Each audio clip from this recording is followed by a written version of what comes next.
여러분, 안녕하세요. 백세 연구소입니다. 갑자기 가슴이 쥐어짜듯 아프고 숨이 막히는 느낌이 든다면 그건 단순한 통증이 아닙니다. 그리고 그 순간 당신이 혼자라면 얼마나 두려울까요? 심장마비는 예고 없이 찾아옵니다. 특히 혼자 있을 때 오는 심장마비의 생존율은 불과 5% 미만에 불과합니다. 하지만 오늘 단 10초 안에 생명을 지킬 수 있는 방법을 알려드리겠습니다.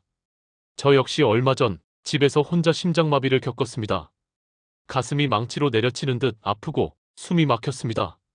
그때 제가 평소 환자들에게 알려드리던 한 가지 응급처치법으로 제 목숨을 구했습니다. 오늘 그 10초의 비밀을 여러분께 전해드리겠습니다. 심장마비는 왜 위험할까요?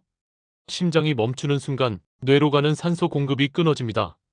4분이 지나면 뇌세포가 손상되기 시작하고 10분이 지나면 회복이 거의 불가능해집니다. 119가 도착하기까지 평균 8분. 그 몇 분 사이에 무엇을 하느냐가 생사를 가릅니다.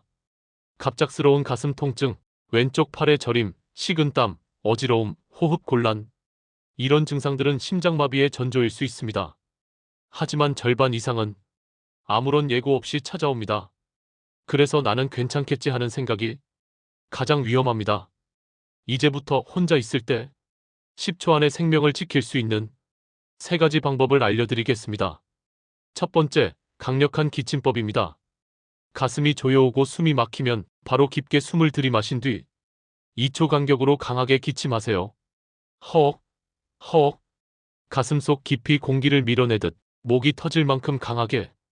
이때 생기는 압력이 심장을 자극해 다시 뛰게 합니다. 실제로 미국 심장협회의 연구에 따르면 심장마비 초기 기침을 한 환자의 생존율이 30% 이상 높았다고 합니다. 저 역시 그날 이 방법으로 다시 숨을 쉴 수 있었습니다.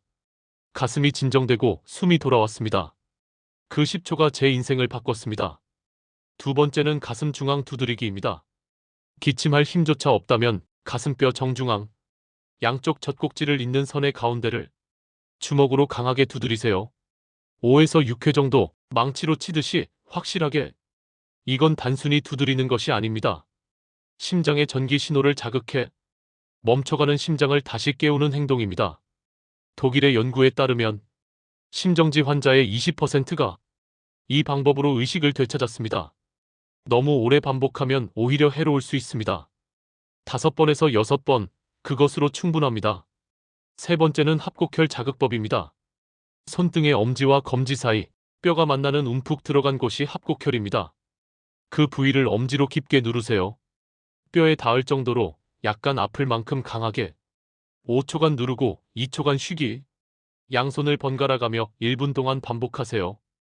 이 단순한 자극이 심장과 폐로 연결된 경락을 활성화시켜 심박수를 안정시키고 가슴의 답답함을 완화시켜줍니다.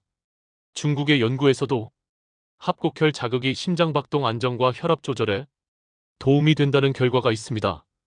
이 3가지 방법 꼭 기억해 두세요. 하지만 아무리 좋은 응급처치라도 몇 가지 중요한 주의 사항을 지키지 않으면 오히려 위험해질 수도 있습니다. 지금부터 하나씩 자세히 말씀드릴게요. 첫째, 무조건 119 신고가 우선입니다. 심장마비가 의심될 때 가장 먼저 해야 할 일은 신고입니다.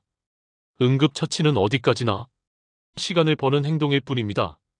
그 자체로 완치가 되는 건 아닙니다. 많은 분들이 기침법이나 두드리기만으로 괜찮아졌다고 생각하고 그대로 참는 경우가 있습니다. 하지만 절대 안 됩니다.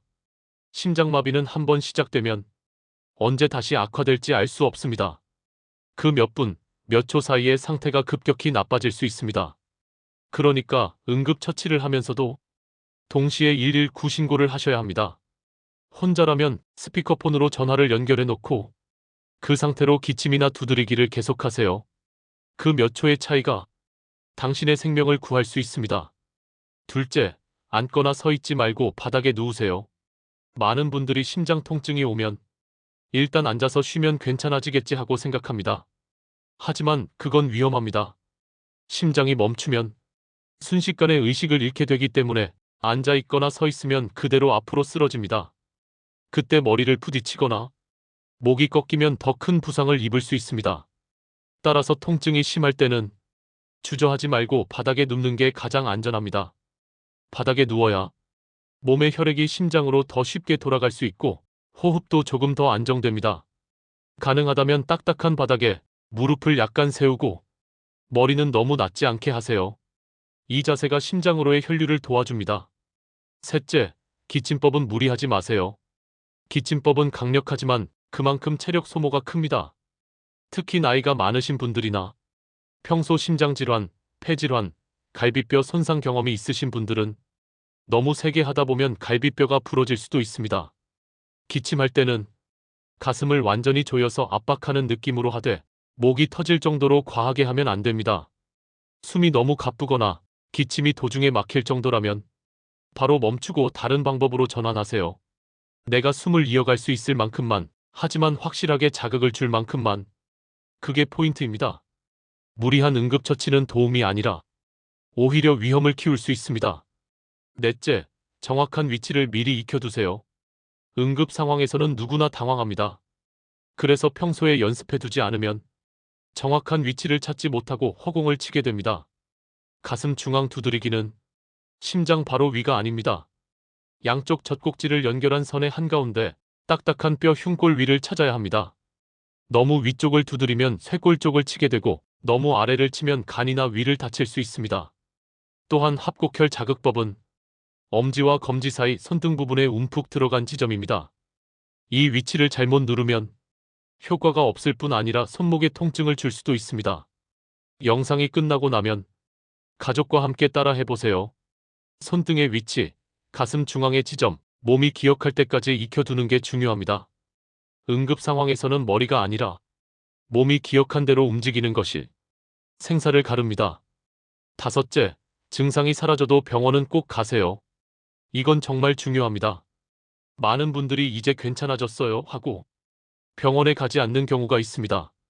하지만 그건 착각입니다.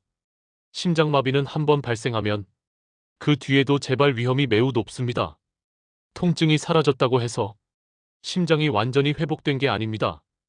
오히려 일시적으로 피가 다시 돌면서 잠깐 안정된 것처럼 느껴질 뿐 그건 몸이 보내는 마지막 경고 신호일 수 있습니다. 즉시 병원에 가서 심전도와 혈액 검사를 받아야 합니다. 심근경색이 남아있거나 부정맥이 이어지는 경우도 많습니다. 특히 시니어 연령대에서는 통증이 잠깐 왔다 사라졌다.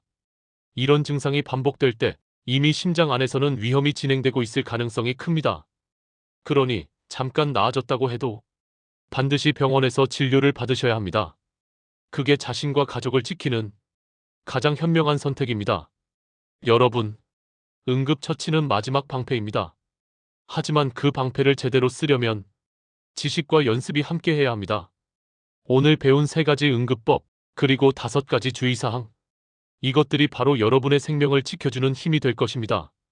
그런데요, 응급처치보다 더 중요한 것이 있습니다. 바로 예방입니다. 심장은 하루아침에 무너지지 않습니다. 오랜 시간의 습관이 쌓여 만들어진 결과입니다.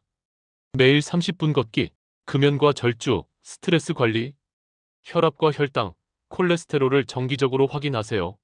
새벽 운동은 피하시고 추운 날에는 몸을 먼저 따뜻하게 데워주세요. 심장은 정직합니다. 좋은 습관을 주면 언제든 회복으로 답합니다. 여러분, 심장은 단 10초 만에 멈출 수도 있지만 단 10초 만에 다시 뛸 수도 있습니다. 오늘 배운 3가지, 강력한 기침법, 가슴 중앙 두드리기, 합곡혈 자극법. 이 3가지를 꼭 기억하시고 가족과 함께 미리 연습해 두세요. 누군가의 10초가 누군가의 생명을 살릴 수 있습니다.